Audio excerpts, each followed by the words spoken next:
Good day, folks. This is Greg Judy at Green Pastures Farm. Today, Ben and Isaac and I are looking at a potential pond site. And again, this was not my idea. This was Ben and Isaac's. We don't have any water over here. This is a section of a farm that we have leased, and we've got a pretty nice little draw right here. And so as we put in our paddock this morning, they asked me, so Greg, you ever thought about putting a pond on this side of the farm? And right now we have a creek down here in the bottom that we use, but you know what? There's not any water in that creek now. We're into 1st of October and it's been fairly dry, and so the creek's dried up. And so when the cattle come into this paddock, there's a really nice bottom down here. Otherwise, I wouldn't even think about putting a pond. If you're only capturing stuff like this and it's pretty brushy, you can't get your money back on grazing. But we've got a really nice bottom down here. It's probably, I don't know, it's probably 12 acres down there.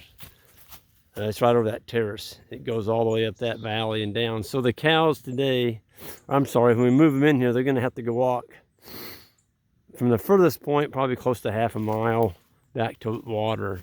And we gotta build the lane and keep them off the rest of the farm, and just kind of a pain. But we don't have any water, so this is going to be a dual pond.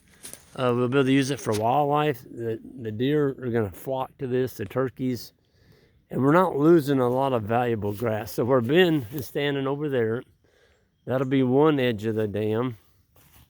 And so Johnny, I'll have him come here and push these trees out. This is where the dam's going to go from Ben, all the way down that valley, back up to Isaac. So we're probably going to end up with about 1/3 of an acre here, but it's going to be pretty deep. We're going to get our dirt right up there. So I'm going to stand down here in the bottom of it. So here's the bottom of the dam. So we got Ben. So the water level is going to go from Ben's feet around the edge of that hill back over to Isaac, which is standing over there. So we're going to end up with probably, I don't know, close to 12 feet of water time we get all this dug out.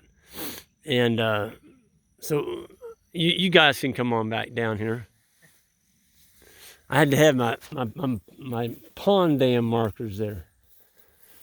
But guys, what do you all think about the advantages of putting a pond up here as far as elevation? You know, we're up here on this hill, yet we've got some pretty good catchment above us here. Oh, yeah, and it's kind of like a filter strip up above too.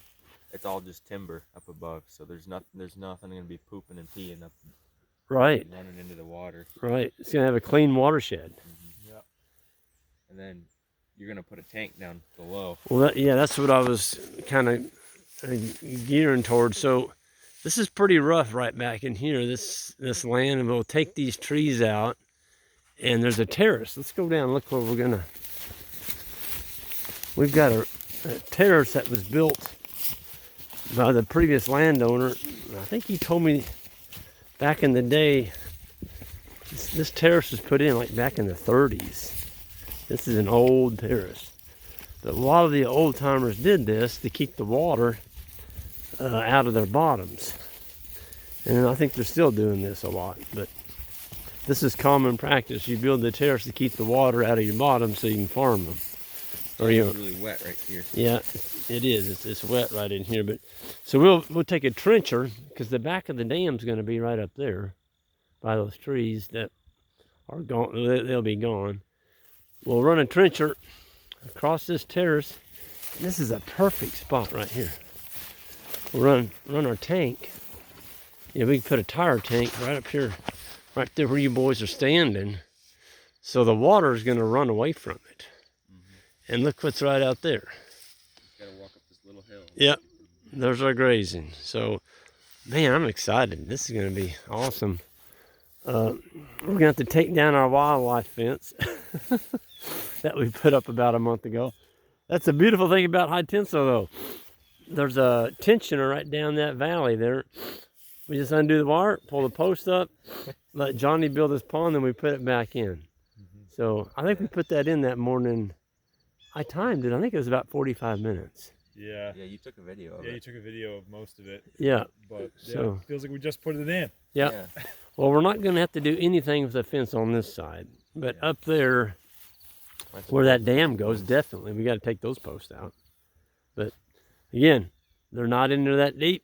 Those 5-footers, we might want to jack those out with our little red tractor jack. But the rest of that, what we're going to do, folks, is because you got to look at the pond building from the dozer's perspective. When he pushes all that brush out, what's he going to do with it? There's a lot of brush there. Well, if you want to use gravity as your friend, here's this trough. There's a trough right there. He can get all that brush in that trough and he can just walk it. Just keep walking it with that big dozer. There's nothing but a bunch of cedar down there. There's no grass. We'll push all that brush up in those cedars over there. And by doing that, we got all the brush out of the way of the new pond. Johnny has plenty of room to work without having to fight the trees and the brush and get his dam in. And then we go to trenching and getting our water line in. We're not going to be fighting with the brush. And you don't want to put a brush pile out here in your grass. All you're doing is covering up grass. So if you guys and ladies build a pond, look for a brushy area where the dozer operator can stack it, where he's not going to cover up valuable grazing. So we're going to make a really nice big bunny.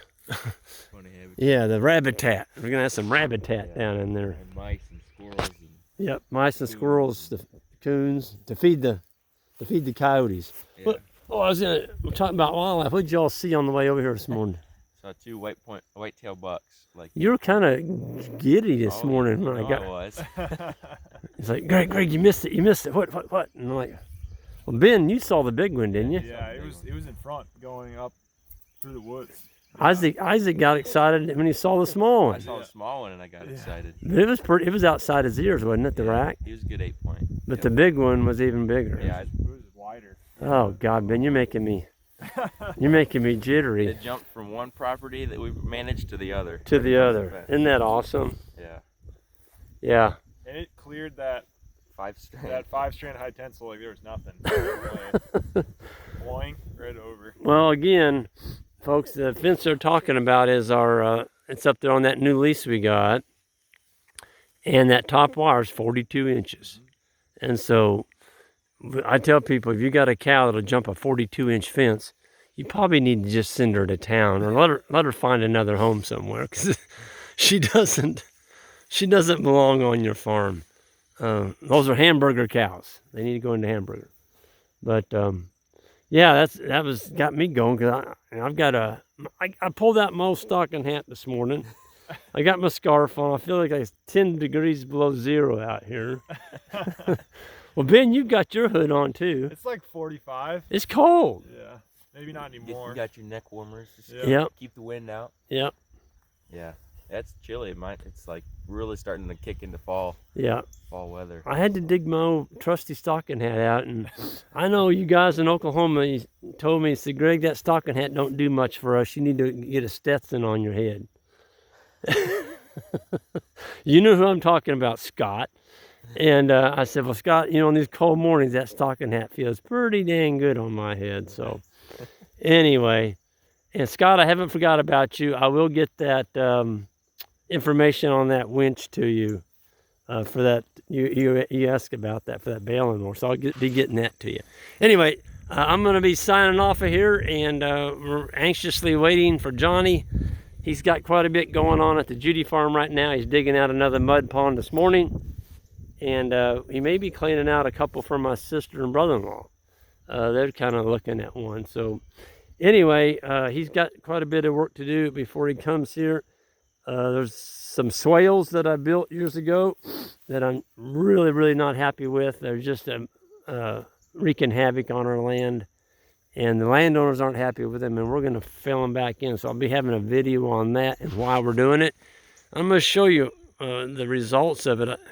I don't like people doing things that cost them a lot of money, and it's a really a bad learning experience for me. I've wasted a lot of money, and I don't want to make you all do the same. I don't want you all to do the same thing. So And you're starting out on land and you don't have a lot of cash flow.